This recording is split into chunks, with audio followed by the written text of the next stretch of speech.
Buenas tardes y bienvenidos a una edición más de Conversaciones desde Navarra. Hoy tenemos como invitado a Jesús Cía, el director de la Casa de Misericordia de Pamplona. Muchísimas gracias, Jesús. Gracias por la invitación. Contamos también, como siempre, con Nieves Ciprés, con José Luis Uriz, con Antonio Mizcoz y con Miguel Cornejo para jorobar un poco.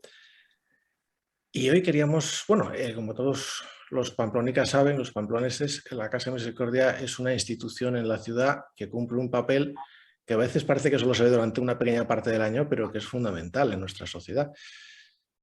Yo empezaría, pero por aquello de la buena educación que dicen, Nieves, si quieres empezar tú con alguna pregunta. Pues gracias, Jesús, por compartir este rato con nosotros y con todos los oyentes.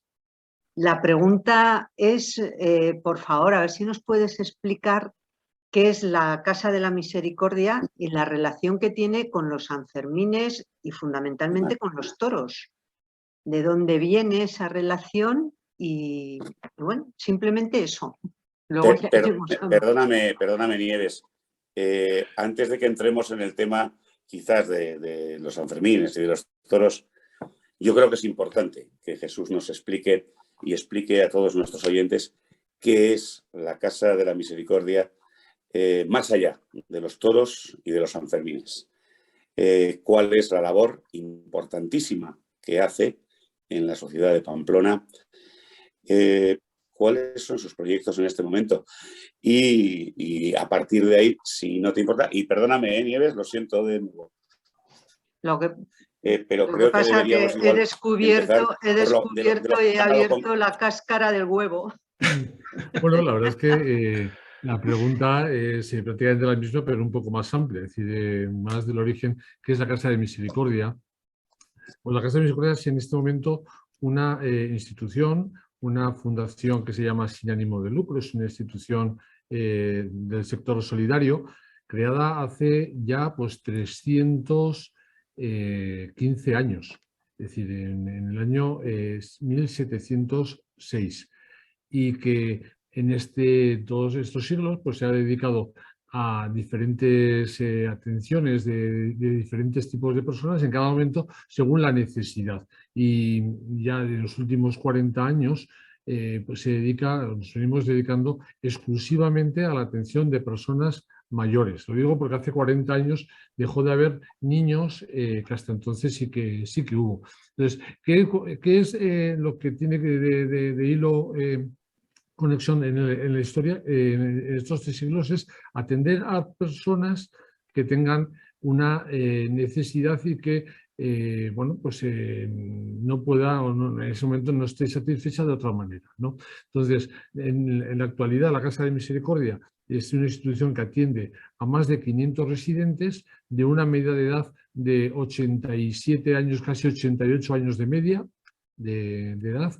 Ingresan en la Casa de Misericordia, tenemos todavía una amplia lista de espera, pues en un estado de salud que llamemos de cierta autonomía, aunque la edad media al ingreso está en 85 años. Y luego, pues aquí puede vivir independientemente del deterioro que vaya teniendo, pues en cualquier estado hasta su fallecimiento, ¿no? Y bueno, pues atendemos para estas 500 y pico personas con 320 profesionales en este momento. Tenemos aproximadamente un 70% de mujeres y un 30% de hombres, porque las mujeres son de promedio 4, 5, 6 años más longevas que los hombres. El estado de autonomía pues, es aproximadamente dos terceras partes son personas autónomas y un tercio pues tienen diferente grado de deterioro, en general cognitivo, pero también puede ser un deterioro en algunos casos puramente físico. Entonces, nosotros para el ingreso pues atendemos prioritariamente a las personas vinculadas con la ciudad, porque es una institución que fue creada en 1706 por iniciativa del ayuntamiento.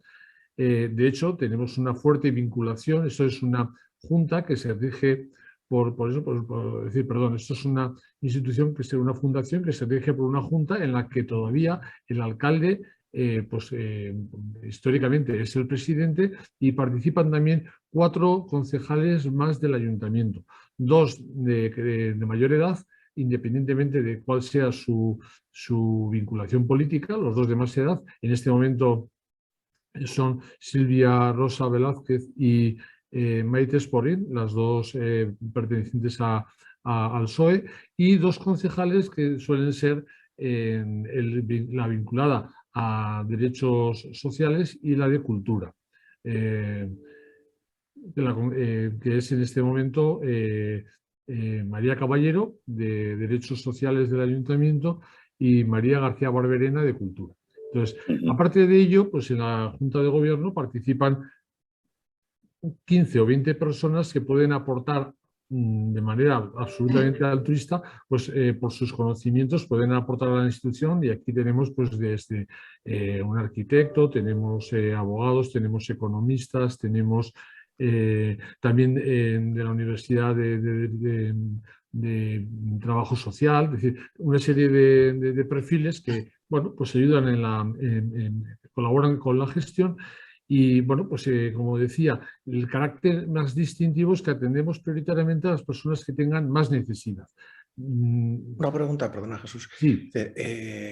Porque hay con frecuencia, ya no sé si llamarlo confusión o todo lo contrario, sobre el carácter de esta fundación. ¿En el sentido, es una fundación, una entidad religiosa? ¿No lo es?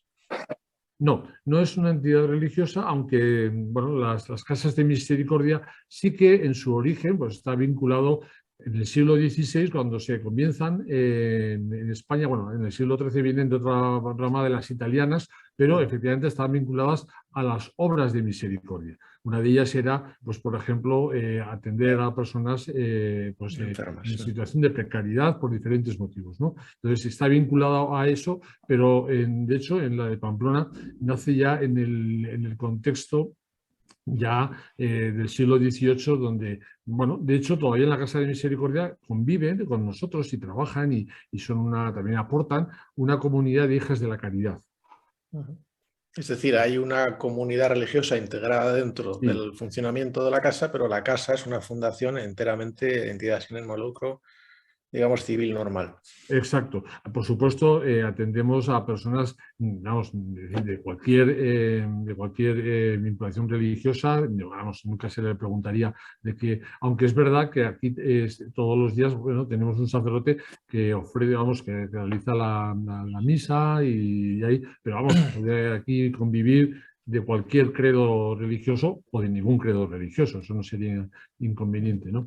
Y bueno, como decía, entonces así como cosa importante es que atendemos a personas con diferentes grados de necesidades, y uno de ellos, por ejemplo, atendemos prioritariamente a las personas con menos recursos económicos. De tal manera que el hecho de tener una situación económica menor, pues te da más puntos para el ingreso, y eso significa que bastantes de nuestros residentes o algunos de nuestros residentes no alcanzan a pagar el coste de su atención. Y eso, bueno, pues, y entonces pagarían un porcentaje, 80% más o menos, de la pensión, sea cual sea la pensión que tengan. Eso evidentemente genera un déficit económico de la actividad asistencial que se compensa con las otras fuentes de financiación que disponemos. Una de ellas es, por ejemplo, donaciones de personas o cuando fallecen, pues una testamentaría que dejan a favor de la institución. Y en ese contexto, pues en 1922, la Casa de Misericordia, ante una necesidad de la ciudad de que había que cambiar la ubicación de la Plaza de Toros, porque estaba en lo que ahora es el arranque de la calle Carlos III, y había que quitarlo de ahí para hacer el ensanche.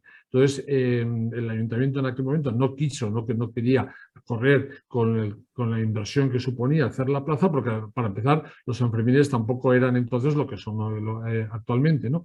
Y una institución fue la Casa de Misericordia. No es la primera, de hecho la Casa de Misericordia de Bilbao también es propietaria de la Plaza de Toros.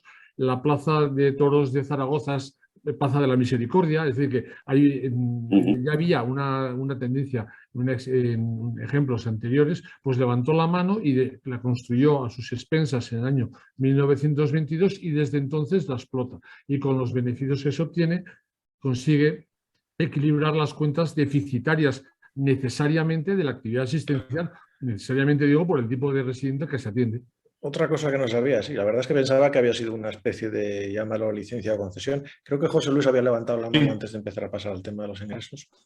Bueno, buenas tardes, Jesús. Bueno, Primero, fíjate, yo desde fuera de todo este tema, yo quiero felicitaros porque me da la sensación, por lo que yo veo desde fuera, que vosotros no suscitáis conflictos, o sea, que sois respetados y aceptados por todo el arco político y social, lo cual, bueno, pues es milagroso. O sea, es una cosa que yo, desde luego, como persona que no es creyente y tal, pues debo felicitaros, ¿no? Y luego tampoco habéis tenido conflictos importantes con el personal. O sea, yo no he visto grandes conflictos con el tema salarial o con el tema de condiciones de trabajo y tal, con lo cual me indica pues, que hacéis las cosas bien, por lo menos desde fuera, ¿no? Y luego, en segundo lugar, comentar un tema. ¿Cómo no? Yo sé que se habló, pero ¿cómo no se hizo, en vez de invertir ese dinero que se invirtió en la Barra Arena, no haber cerrado la Plaza de Toros, haber hecho una, digamos, reinversión ahí, que probablemente, seguro que habría sido bastante menos dinero de lo que costó en Navarra Arena, pues para tener uso durante el año, ¿no? O sea, conciertos, conferencias, bueno, conferencias es más difícil, pero bueno, en fin, ese tipo de cosas, el montar un festival de teatro, yo qué sé. ¿Cómo no se hizo eso? Oye, pues José Luis, te agradezco. La primera consideración, pues es verdad que tenemos bueno, pues un enorme aprecio y así lo vemos en la ciudad, ¿no? Es decir, la verdad es que el hecho de, bueno, de tanta gente que nos ayuda, nos aprecia, pues eso es verdaderamente es un valor que se nota en todo, ¿eh? Es decir, yo, antes mencionaba el aspecto de, bueno, pues de ciertas donaciones, pero por ejemplo el aspecto de que nos eligen más de 100 voluntarios pues para su actividad de venir y, por ejemplo, pues sacar a pasear a residentes que no tienen apoyo familiar. O sea, hay muchos aspectos, tenemos un voluntariado cultural que también pues, hace su función dentro. O sea, en muchos aspectos sentimos ese cariño de la población. O sea que, y eso también pues, nos enriquece. Respecto a la segunda cuestión, pues estoy completamente de acuerdo. Es una lástima que se perdiese esa oportunidad. Hubo, no recuerdo ahora exactamente, hubo unas elecciones hace ya 3, 4, 5 legislaturas, no lo recuerdo, en el que se presentaron todos los partidos políticos, excepto uno, se presentaron a las elecciones proponiendo cubrir la Plaza de Toros en el ámbito municipal, es decir, a las elecciones de Pamplona. Y la verdad es que, bueno, era un partido que quizá, es decir, el único que no lo apoyaba era porque sabía que la plaza no era del ayuntamiento, pero desde luego apoyaba la idea. Es decir, todos los demás, pero de la A a la Z, todos planteaban esa propuesta en el programa electoral. La verdad es que nosotros pensábamos que era una manera magnífica de darle utilidad a la plaza durante todo el resto del año, pero al final, pues la decisión política fue por otros derroteros. Y yo estoy de acuerdo que es una pena, es una oportunidad que se malogró, el haber dado un uso mucho más intensivo. Lo que hicimos desde entonces es abrir un espectáculo de visita guiada por la Plaza de Toros, que el último año completo, que fue el año 19, pues recibió casi 50.000 visitantes. Y la feria de Navidad. Es una pena. Sí, la feria de Navidad también. Sí, sí, hay unas cuantas. Sí. Eso también es verdad que ha habido, es decir, los tiempos han ido evolucionando. Antes había conciertos, luego hubo una época en la que se hicieron algunas ferias gastronómicas, pero eso también fue una ola que luego fue a menos y ahora hay algunos que sí que la Feria de la Navidad, ahora también vamos a hacer algún espectáculo en junio, es decir, que para algunos, pero efectivamente es muy minoritario respecto a lo que pudo haber sido. Efectivamente, una oportunidad perdida. Antonio, adelante. Sí, Jesús. Antes de entrar todavía en el tema que yo creo que nos quema a todos en la lengua, que es estos Sanfermines, de la recuperación de la fiesta del centenario de la Plaza de Toros, etcétera. Yo abundo en lo que decía José Luis. La Casa de Misericordia es una institución unánimemente reconocida por los pamploneses y además muy sentida por los pamploneses, por todos los pamploneses, ¿no? Fundamentalmente, bueno, pues porque el desempeño y la trayectoria de la propia Casa de Misericordia ha sido ejemplar, como decía José Luis, en todos los sentidos, ¿no? La gente no solo la valora por la atención que presta a la gente, pues a los mayores y a la gente menos favorecida, sino por su implicación en todo lo que supone la sociedad de Pamplona, y eso me parece plausible y ejemplar. Actualmente, ¿cuánta gente acoge la Casa de Misericordia? Porque yo pasé ayer con el coche. Claro, la Casa de Misericordia era, yo me acuerdo que íbamos el día 24 de diciembre con la tuna a cantar mientras los señores cenaban y todo eso y tal. Joder, y pasé ayer y digo, ahí va 10, pero si hay otros 3 pabellones aquí detrás, casi yo creo que donde se ponía el circo en algún momento, ¿no? Porque también el circo ha estado puesto en los Sanfermines en la campa de la Casa de Misericordia. ¿Cuánta gente acoge ahora mismo la Casa de Misericordia? Sí, en este momento la Casa de Misericordia tiene 500 residentes. Pero me viene muy bien lo que comentas para decir que, a ver, tenemos un plan, un director de obras para adaptar la residencia al siglo XXI. Claro, un edificio tan antiguo, concretamente se abrió en el año 32, necesita estar constantemente renovándose. Y en este momento, bueno, pues llevamos ya 2 edificios que hemos arreglado completamente, uno que se ve blanco al fondo y luego un edificio central que, bueno, pues entre ambos nos ha costado, ha resultado una inversión de 20 millones de euros. Y todavía tenemos que hacer 2 grandes edificios, la reforma, porque aunque son todo habitaciones individuales, comparten un baño. Entonces, queríamos individualizar el baño, pero cada obra que hacemos se pierden plazas, porque, claro, adaptando la residencia al siglo XXI, a cada habitación le dotas de más metros cuadrados, con lo cual en el mismo espacio, pues concretamente en este momento somos 500 porque tenemos un pabellón que es el siguiente en hacerse obras, que lo estamos vaciando.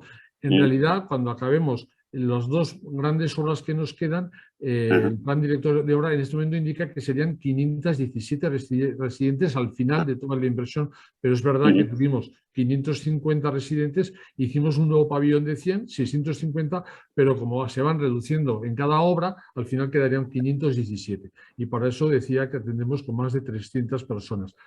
Una cosa que quiero comentar es que, claro, dado el carácter deficitario de la actividad asistencial, las obras, ¿cómo se financian? Pues bueno, como esto es una institución que no reparte dividendos, todo el superávit se reinvierte en la atención a las personas mayores, que es el objeto de la institución, pues hasta ahora, gracias a los superávits, generalmente porque provienen o de los toros, o ya que se menciona, el solar trasero lo tenemos alquilado ahora mismo a La Morea, que tiene un proyecto de creación de un negocio para un centro comercial, pues para casi 50 años, y lo que nos vamos nosotros es, nos vienen pagando el alquiler de ese terreno durante todo este tiempo. Entonces eso también es otra fuente de financiación de la institución. Con todo eso, hasta ahora, pues se ha podido ir reformando en todas las necesidades los diferentes edificios. Sí, Antonio. Sí, 2 cositas. Una, que el edificio original me parece tan tremendamente emblemático de Pamplona que ni se os ocurra tocarlo. La fachada y la iglesia está protegido. Es de Víctor Ulsa y está protegido, sí. Y la segunda es una pregunta. ¿Cómo habéis capeado estos 2 años sin Sanfermines? Pues la verdad es que relativamente mal. A ver, vamos a ver, nosotros para la actividad asistencial es aproximadamente, bueno, está publicado, lo solemos comentar cada año, se comenta también a la plantilla, cada 2 o 3 meses tenemos reuniones grupales. El déficit económico de la actividad asistencial está entre 2 y 2,5 millones de euros cada año. Y esto se viene compensando gracias al resto de actividades. Por cierto, una cosa que no he mencionado antes, esa vinculación que tenemos con el ayuntamiento nos hace que cada año las cuentas anuales y la memoria las remitimos al ayuntamiento, que a su vez las entrega a la Cámara de Contos, las fiscaliza y bueno, pues emite su informe, ¿no? Que hasta ahora pues siempre ha sido muy positivo, pero quiero decir que en ese sentido procuramos tener la transparencia que merece una institución que cada vez será abierta.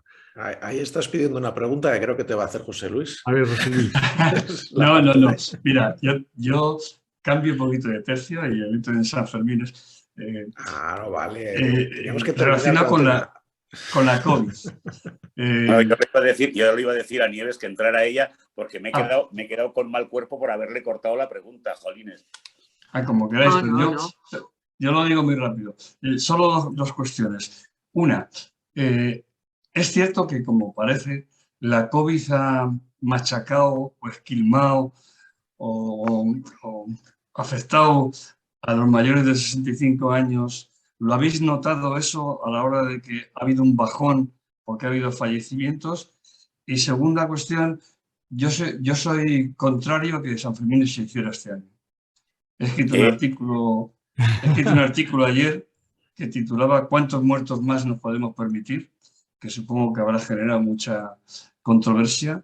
Y creo que, claro, la COVID está bajando, sí, pero está subiendo a los mayores de 65 años. Y están muriendo gente mayor de 65 años porque ya a nadie le importa que nos muramos los mayores, porque claro, estamos amortizados. Eso es por la tercera vacuna que tiene sus platos. Yo, tal y como yo lo veo... estamos amortizados ya. A ver, en nuestra experiencia, lo que yo he vivido es que en marzo de 2020 la explosión pandémica, la primera ola, fue verdaderamente terrible. Y fue terrible porque no teníamos medios, no había mascarillas, no había, por supuesto, no había vacunas, no había ni test para saber quiénes estaban contagiados. Si no, a nosotros, pues el primer caso lo tuvimos en torno al día 20 de marzo, hasta un mes más tarde no pudieron hacer pruebas de quiénes, para poder comprobar quiénes estaban contagiados o no. Y hasta un mes más tarde tampoco hicieron una prueba masiva pues, para ver cómo estábamos. Es decir, que fue lentísimo. Y aquella ola la vivimos como una verdadera tragedia. Nosotros tuvimos un nivel de fallecimientos ciertamente alto, de unas 61 personas. O sea, más de un 10% de los... Pero casi todos... Madre mía. Bueno, casi todos, sí, en torno al 12% en realidad. Pero casi todos eran con sospecha de que fallecían con el virus o por el virus, porque como no vinieron nadie a hacer ninguna prueba, no teníamos constatación de que fallecieran, pero es verdad que los números de fallecimientos eran tan atípicos que solo cabe relacionarlo evidentemente con el virus. Entonces, aquella primera hora la vivimos verdaderamente con una angustia tremenda. Desde entonces, sin embargo, estuvimos pues aproximadamente 15-16 meses sin tener ningún caso más. Nosotros tengo que reconocer que teníamos una situación que nos hacía especialmente,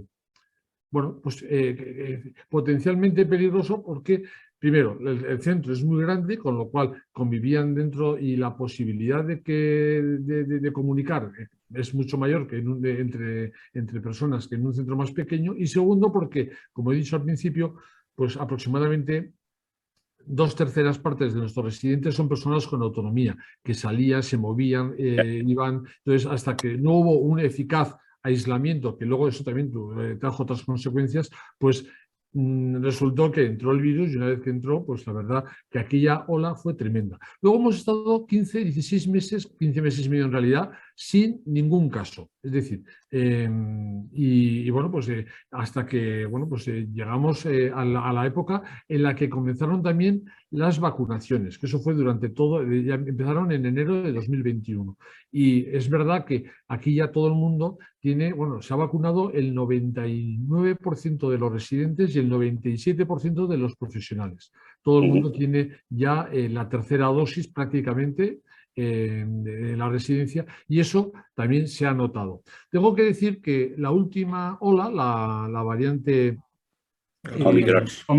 Omicron, la de diciembre, sí que entró en la residencia y hemos tenido pues aproximadamente desde diciembre a esta parte pues unos 30 o 40 casos de contagios, pero también es cierto que han sido todos de unos síntomas verdaderamente muy leves. Entonces, claro, en este momento es verdad que tenemos hoy, 19 de abril, todavía tenemos algún caso de la variante esta última, Omicron, pero realmente sabes que la tiene porque al dar algún síntoma le haces la prueba, pero 2 días más tarde ya no tiene síntomas, es decir, es mucho más liviana. Bueno, de hecho, la única variante que yo he vivido que fue verdaderamente trágica fue la primera.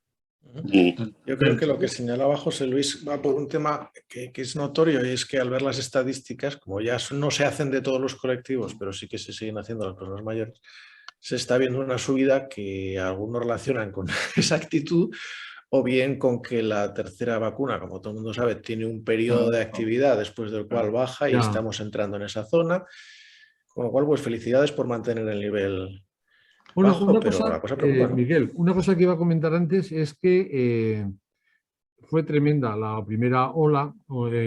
Luego, sin embargo, nuestros médicos ya nos venían diciendo que había afectado básicamente a personas. Hay un índice médico que se llama el NECPAL, que es la posibilidad de fallecer en menos de un año, NECPAL 1. Entonces estaba falleciendo sobre todo personas con el NECPAL menor que 1. Y eso significa, fíjate lo que voy a decir, que en el promedio del año 20 y 21 casi, no casi, o sea, creo que hay algunos casos, no llegamos al promedio de cualquier año anterior, la suma, pero casi. Es decir, si se suman los fallecidos en el 20, con ese exceso de 60, más los del 21, que cayeron radicalmente muy por debajo de los de épocas anteriores, el promedio de fallecimientos no alcanza el promedio de años anteriores, pero no le va... No sé si... ya sí te estoy entendiendo, que digámoslo así, se aceleraron las muertes de un colectivo en riesgo, pero ya después de eso el que no lo estaba no fue afectado. Digo porque si el promedio de un año normal son en torno a 80 fallecimientos, el promedio de estos 2 años está en torno a 85, 86, el promedio de los 2 años. Claro. O sea, no como Madrid, vamos. Bueno, no sé exactamente la situación de Madrid, pero la verdad es que nosotros lo vivimos con una verdadera tragedia, una gran angustia aquella época, pero luego los fallecimientos bajaron muy por debajo de lo que era esperable. Entre otras cosas, me imagino, porque la gripe se quedó sin aparecer el año siguiente. También. ¿Cierto? Una cosa también sorprendente, que no hemos tenido, siempre teníamos... más mascarillas y menos contacto. Lo que pasa que en la primera ola a la que os estáis refiriendo, no solo Madrid, José Luis, sino es que tuvimos y tenemos un gobierno que no gestionó nada bien, porque estuvimos sin mascarillas, sin equipos sanitarios. Pero si José Luis lo decía por meter un dedito en el ojo a Ayuso. Bueno, pero que lo meta quien tiene responsabilidad en aquel entonces, que es que incluso las mascarillas privadas, porque la memoria es bastante frágil, pero no siempre.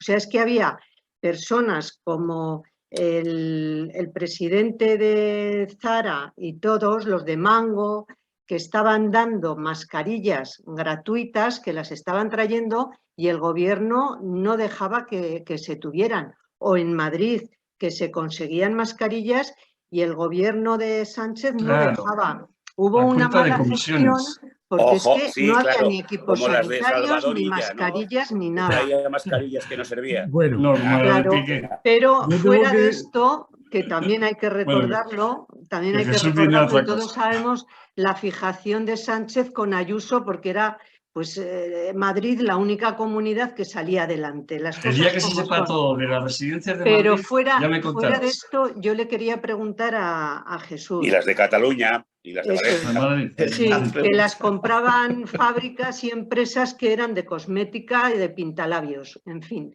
Ya se irá sabiendo todo si se Esos quiere. eran amigos de ella, no han salido Pero todavía. ya, eso hacemos un monográfico. Vamos. Eso es. Pero bueno, si un día se va Sánchez del gobierno, se sabrán las cosas. Nieves, Pero bueno, yo voy a preguntarle a los toros. a Jesús al respecto. Eran dos preguntas. Primero, ¿cuál es el coste medio de un residente en Casa Misericordia? Y después, la crisis que se generó por la gestión del coronavirus fue una catástrofe en la economía, que la estamos padeciendo. Claro, ¿Ha revertido esto o se ha notado a la hora de que haya bajado el número de residentes en algún periodo de estos 2 años? Esas dos preguntas, el coste medio y si se ha notado que la crisis, pues que al final las familias, algunas, pues por el problema económico, tienen que cuidar ellas mismas en sus domicilios a las personas mayores. Entiendo. Bien, la primera pregunta, el coste, nosotros, como decía antes, tenemos personas con deterioro y con, vamos a decir, situación de dependencia, y el coste que nos sale de una plaza es de en torno a 3.000 euros al mes, una plaza de persona con dependencia. El coste de una plaza de persona con autonomía viene a estar en torno a 1.800, 1.900 euros al mes. De todos estos costes, esos precios de coste, aproximadamente el 70% es para la remuneración del personal. Lo digo porque antes comentábamos, la verdad es que las residencias de personas mayores, las residencias geriátricas, somos un sector intensivo en mano de obra. Es decir, el 70% del coste va para el resto, pues es alimentación o la amortización de las inversiones o de lo que sea, pero el 70%, nosotros, bueno, es verdad que alguna dificultad sí hemos tenido con el convenio cuando hemos negociado, pero bueno, nada que no hayamos podido resolver. Ahora mismo, el año pasado, que nos tocaba la renovación del convenio, pues también cerramos un convenio para 4 años y bueno, por lo menos en esta situación situación de complicación social que está generando, decir, pues la verdad es que estamos en ese sentido con una situación de paz social pues muy importante, ¿no? Eso es lo que he dicho en cuanto al coste. Ahora bien, nosotros el precio, la persona que tiene recursos económicos para poder pagar completamente porque tiene ahorros o porque tiene una pensión que le puede alcanzar a pagar, pues sobre todo lo de personas con autonomía, pues entonces le pedimos que pague el coste completo. Si no tiene esos medios, nos tiene que pagar un porcentaje de la pensión, si no tiene esos recursos, y con eso vivirá bueno, todos los años que tendrá que vivir dentro de la institución, y eso es lo que generaba el déficit económico al que me refería. En cuanto a la situación, sí que es verdad que con la situación de la crisis de la pandemia hubo un momento, pues a mediados del verano de 2020, que bueno, pues mucha gente se retrajo a la hora de acceder o de desear entrar a una residencia. Y lo que sí que comprobábamos es que la gente que accedía era porque estaba muy necesitada. Es decir, que había una especie de miedo social y la gente no se atrevía a dar el paso.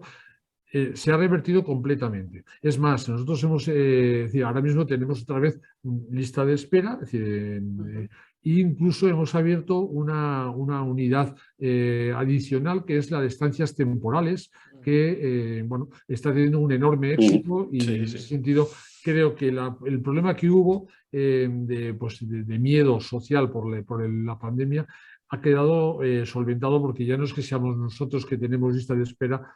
Creo que al menos las residencias de Pamplona están todas prácticamente llenas. Es verdad que las que menos, las que más problemas pueden tener son algunas residencias del ámbito rural. Lo que mencionaba específicamente Nieves, yo creo que es que las familias no pudieran o no quisieran, no ya por el miedo, sino por la capacidad financiera, porque están las pensiones, están los ahorros y están los hijos. Son los casos más frecuentes, y eso pensaba yo. Pero es Son que los había casos que la familias familia que está necesitaban hasta el dinero de las pensiones de los padres. Correcto. Sí, Porque, mira, tanto en la crisis del 2007 de Zapatero, como en esta del coronavirus, gestión del PSOE-Podemos, se ha añadido el comunismo, pero tanto en una como en otra, es que gracias a los abuelos. Tú como economista, Miguel, sabrás bien, pero gracias a los abuelos en muchísimos casos y en una medida bastante grande. No voy a entrar al capote. No voy a entrar al capote. Nieves, no voy a entrar al capote.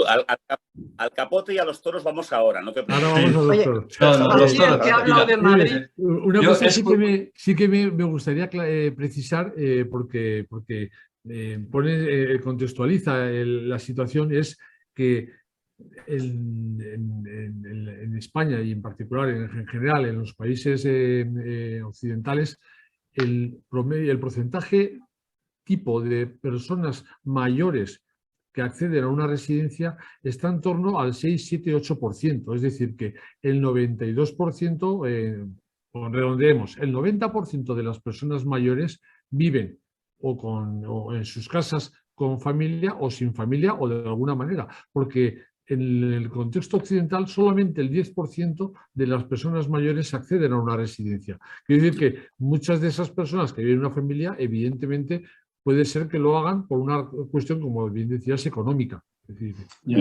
pero el futuro no es muy halagüeño, porque cada vez duramos más. Y luego hay un problema, sobre todo de mi generación, ¿no? Yo tengo una madre de 93 años. Entonces, claro, mi madre me tuvo a los 20, no llegó.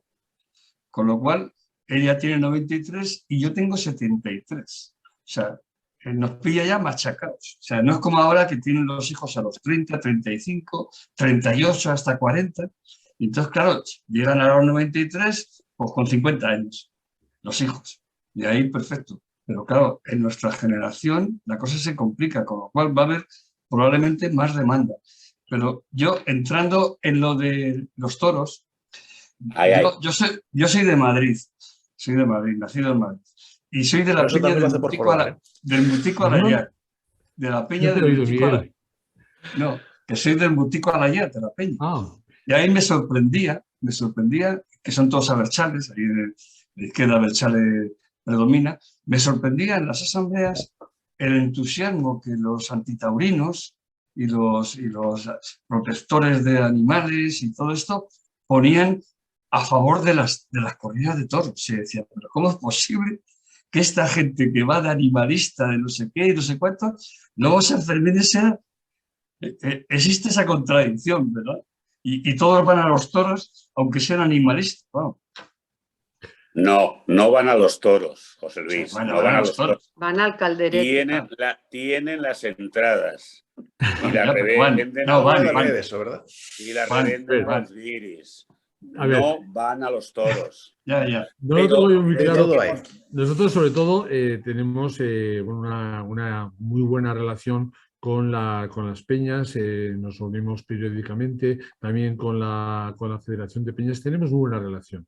Lo cierto es que efectivamente esa posible contradicción que vemos, sin embargo, aquí no la hemos sentido porque, de hecho, diría que se mantienen el mismo número de abonos para las peñas, estamos hablando de 3.000 y 4.000, 3.600 o 3.700 abonos, y además pues no es nada infrecuente que un año una piña nos pida, oye, me quiero, dame 5 más o 7 más. Entonces, que si hay alguna tensión, es verdad que alguna nos ha dicho, oye, yo esta esquina no la quiero, también así, pero en su conjunto la tendencia que yo veo es incluso a la de tener, en los últimos 10 años, tienen ahora las peñas algunos abonos, no muchos más, algunos abonos más que hace 10 años.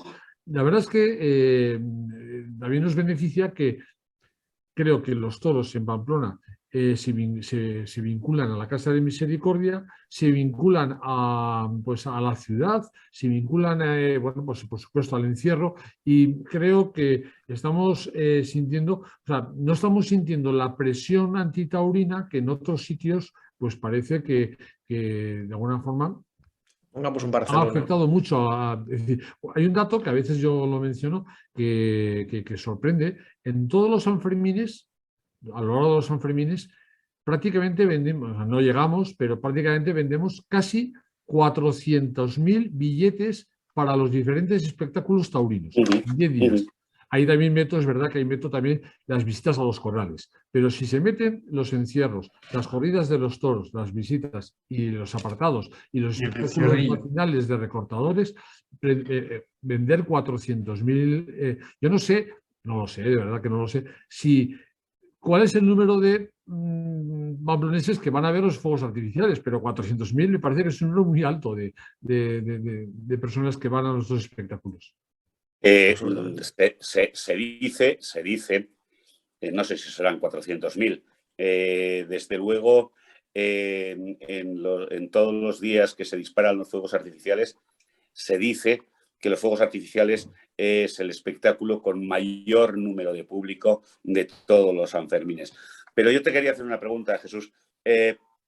¿Cuánto cuesta un abono a una peña y cuánto le cuesta a uno que no es del Muticolayac?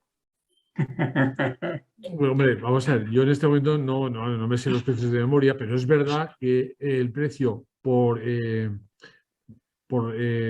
que tenemos para las peñas está de alguna forma subvencionado, o sea, es un precio menor que el del público en general. Eso es cierto, no puedo dar, pero vamos, tengo que afirmar que es cierto el sentido de lo que preguntas, los abonos, pero también es cierto que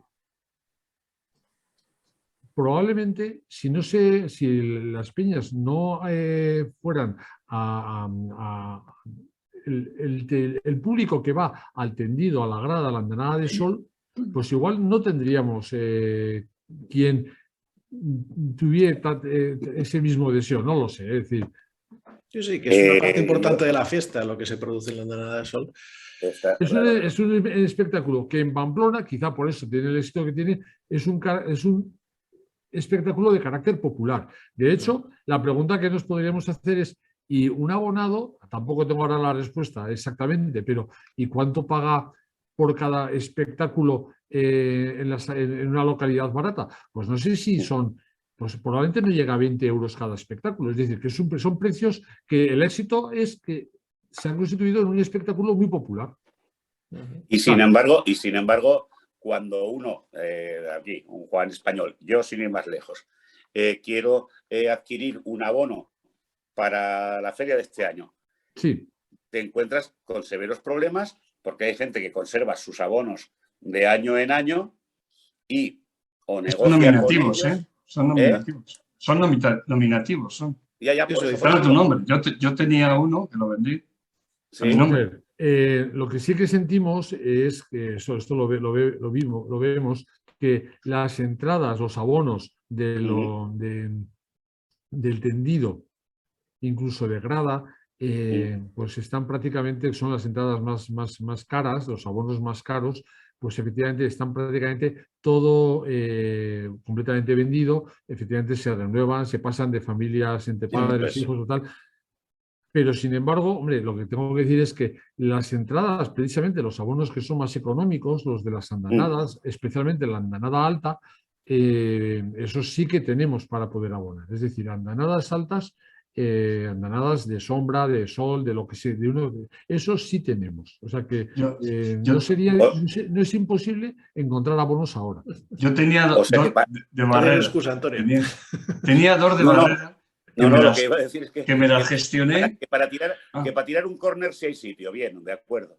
No sé. No. Se ve muy bien. Perdona, José Luis. Sí, no, que es curioso. A mí, yo cuando vine a Pamplona, yo trabajaba con unos de Villava que eran los hermanos Donezar, que eran campeones de pelota y tal. Y uno de los hermanos, creo que a través de tu padre, me gestionó los abonos que tuve yo en barrera, creo que era del 5, que era el límite entre el sol y la sol y sombra. Y ahí estuve súper a gusto porque yo acabé harto de la peña, del follón de la peña, y cuando llegó una edad dije, yo me voy de aquí.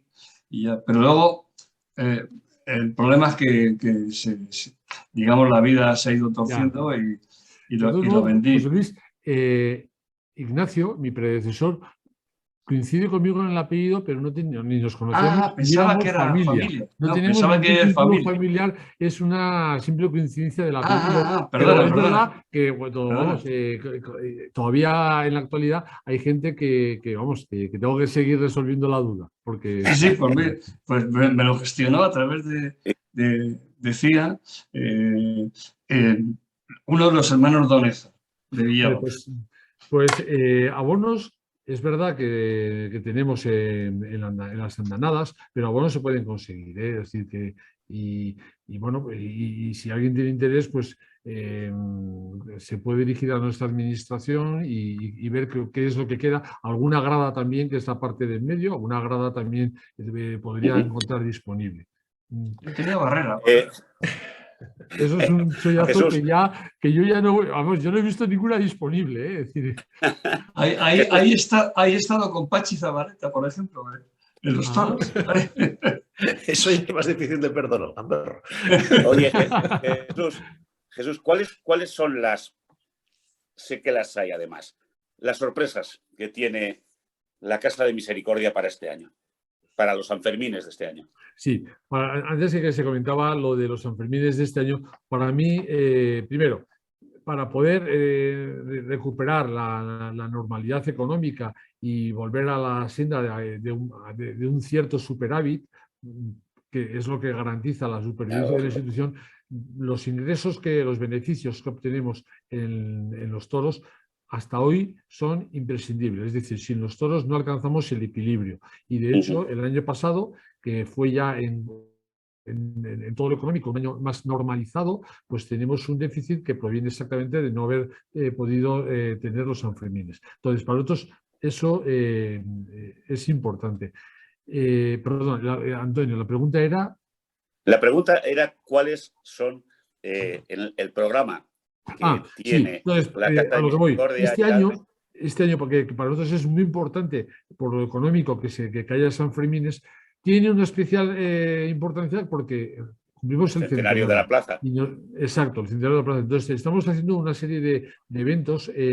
Todavía, bueno, pues algunos pues, se han visto que son pues, poner lonas en torno a la plaza. Queremos lo que hacemos siempre, que es, pues yo qué sé, la presentación de los carteles taurinos, de toreros y tal, hacerlo, pero con alguna sorpresa, algún torero, alguna cosa así que venga. Tenemos, en particular, está ya abierto a todos los abonados, les hemos ofrecido que vayan a la plaza a hacer la visita guiada con un acompañante gratuitamente. Es decir, el que tiene 2 abonos puede ir 4 personas, es decir, los 2 titulares y 2 acompañantes para ir a la visita guiada. Ahora estamos también trabajando para hacer una revista del centenario que la daremos gratuitamente a todos los abonados y luego también se podrá conseguir en los comercios y tal. Queremos también hacer un espectáculo nocturno en junio, que serán 4 noches seguidas. Un espectáculo pues que empezará cuando ya es muy de noche, a las 10:15, porque requiere pues eso, que sea de noche, porque se hace un videomapping y bueno, pues y más cosas sorpresas que va a haber. Entonces, eso son 4 noches seguidas, que también se ofrecerán 2 a los abonados, las 2 primeras, y luego la tercera y cuarta, pues a todo el público en general.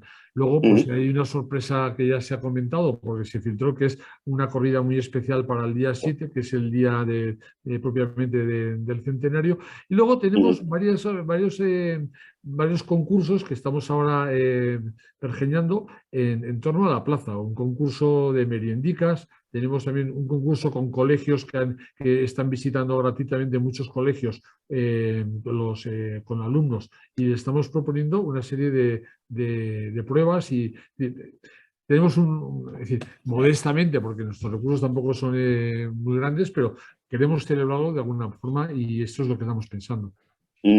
Sé que hasta se ha encargado una canción para el centenario de la plaza. Efectivamente, también eso también es verdad, que se estrenará en ese espectáculo nocturno que estamos pensando, sí.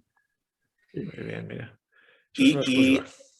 Oye, ¿ha subido mucho o ha bajado el precio de los toros y de los toreros? Pues de verdad que no lo sé. Llevamos 2 años sin haberlo podido organizar. Ahora me consta que es cuando está en la comisión taurina. De hecho, pues suelen ir a Sevilla para rematar los carteles. Es allí donde cerrarán los precios, pero a día de hoy, sinceramente, no lo sé. Es decir, yo no, supongo que no serán muy diferentes a los últimos que fueron los del año 2019, digo por todo lo vivido y la situación que tampoco permite grandes alegrías, pero en este momento no tengo más información que esta. ¿Por qué se dice siempre que Pamplona es una plaza de inspiración más sevillana que madrileña? No lo sé, la verdad es que no lo sé, y además yo veo sobre todo los toros desde el punto de vista de los números. Yo no soy un entendido taurino, lo digo porque, vamos a ver, primero, quería agradecer esta reunión y me pongo a vuestra disposición porque hablar de lo que vivimos en la Gran Misericordia, lo haré cuantas veces me invitéis y estaré. Si queréis hablar más del aspecto más taurino, pues tenemos también personas que entienden mucho más que yo y que también se puede tener otro tipo de tertulia también con ellos. No te pongas muy a la disposición porque te pediremos entradas para el día 7. Y además aquí somos especialistas en pedir cosas, así que no te preocupes. De la multiplicación de los peces o de las entradas, no sé cuál es más difícil. Sí. Yo las mías no soy taurino. Por la hora que tenemos, la verdad es que la conversación, aparte de entretenida, es muy ilustrativa. Creo que hay muchas cosas que dentro del aprecio que, como decimos todos tenemos en la Casa de Misericordia, muchas cosas que no se sabían. Desde el carácter de la institución, el tipo de financiación que tiene, el hecho de que fuera la constructora y dueña, no simplemente licenciataria o receptora de un bien público, digámoslo así, sino la legítima dueña. Pero lo que más me ha gustado, yo diría, es la sensación de que hay una confianza completa en la continuidad.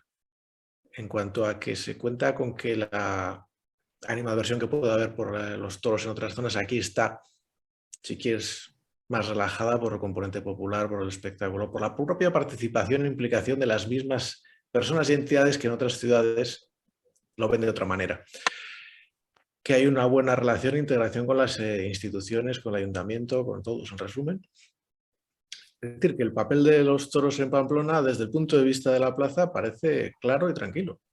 No ya incluso de la casa. Hasta ahora es así, Miguel, y la verdad es que para nosotros es una fuente de tranquilidad, porque no es que sea en el conjunto de las cuentas de la institución, pues lo que es la actividad asistencial son 15 millones de euros el presupuesto que tiene en ese conjunto, pero no es una grandísima partida, es decir, pero lo cierto es que es la partida que nos permite equilibrar las cuentas. Es decir, ahí radica ese déficit económico de la actividad de asistencia que mencionaba, es la partida que nos convierte y que nos da el oxígeno para llegar a garantizar la supervivencia a través de un cierto superávit que luego siempre se reinvierte en la institución. O sea, que no solamente es arte, sino buena obra. Bueno. Pues no sé si queréis hacer alguna reflexión más de cierre. Sí, no es una pregunta, pero puesto que Jesús ha tenido la amabilidad de ofrecerse, yo no sé cuándo está prevista la presentación de los carteles de la Feria del Toro de Pamplona, pero si a vosotros, compañeros, os parece bien, yo creo que sería una magnífica idea que nos facilitaras el acceso a alguien de la Junta Taurina para que nos explicara esos carteles y habláramos, de todos esos temas más centrados en lo que va a ser la Feria del Toro de Pamplona en 2022 y cómo ha sido el recorrido hasta ese 7 de julio, que ya falta menos, señores. Sí, bueno, yo tomo nota. Este año vamos con unos plazos un poco más amplios. Ya hemos publicado que la renovación del abono comenzará, aprovechando que suele ser siempre un lunes, el día 6 de junio es lunes, y lo adelantamos una semana, con lo cual la presentación del cartel tendrá que ser pues a finales de mayo, para poder imprimir los programas de mano y todo para el 6 de junio. pues en torno a finales de mayo, principios de junio, podemos... Pues ya tenemos cita. entonces. ¿El último viernes de mayo? ¿Cuál es? El último viernes de mayo, espera que te lo digo. Vamos a ver. Abril, mayo. ¿A qué hora? Pues yo tengo, 27. El 27. tengo concierto de barricada, pero bueno. Está bien. Oye, Pero eso será más yo tarde, no ¿no? me Si lo puedo hacemos más comprometer o menos ahora a estas horas. porque... Pero si no el me puedo Drogas comprometer está ahora con los porque Caimanes, tengo, hombre. Sí. Pero, tengo Jesús, que decías- involucrar a alguna persona más y tengo que hablarlo. No me puedo comprometer ahora, pero tomo nota de que puede ser una orientación. te lo mandamos por correo con más detalles, pero en principio el día 27 en torno a eso, a las 5 de la tarde, para que todo el mundo A ver, encaje sí. los horarios. Es una hora muy taurina, además. Además, eso. Muy bien. Muy En bien. el 101 año, después del centenario, ¿se seguirá insistiendo en la cobertura de la plaza? Ay, ay. La verdad es que tiene ahora enormes dificultades, porque ahora ya teniendo que la competencia de la arena es más difícil encontrar una rentabilidad. La Claro. última vez que se hablaba de esto, como decía Claro. antes, pues hablábamos de una inversión que podía ser entre 6 y 8 millones de euros, pero además tiene otra dificultad, y es que para poder cubrir la plaza haría falta el soporte, el peso, Claro. trasladarlo fuera De del fuera. perímetro. Y habría que invadir, Sí, y eso sí. sí que vuelve a ser terreno público. Es decir, y con ese terreno Sí, la evidentemente plaza de Grados. no podríamos contar. Sí. O sea, el proyecto está lleno de dificultades, pero ahora es más complicado que antaño encontrar ese sentido económico por la competencia del Navarra Arena. Bueno, pues le Esto- digamos a Chivite, aunque es gobierno de Navarra, pero los fondos europeos, porque total está arreglando el Palacio de Navarra, que desvíe un poco para la Plaza de Toros. Habrá que planteárselo.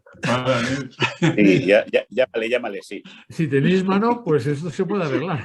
A ver José si Luis le le llega. pedimos. Si tenéis Yo tengo mano mucha. en gobierno, pues Muy bien. Y José Luis Gracias, le puede gracias, llamar. Jesús. gracias a vosotros. Muchísimas gracias por esta tarde. Muchas gracias, Jesús. Gracias. Un placer. Hasta luego. Adiós.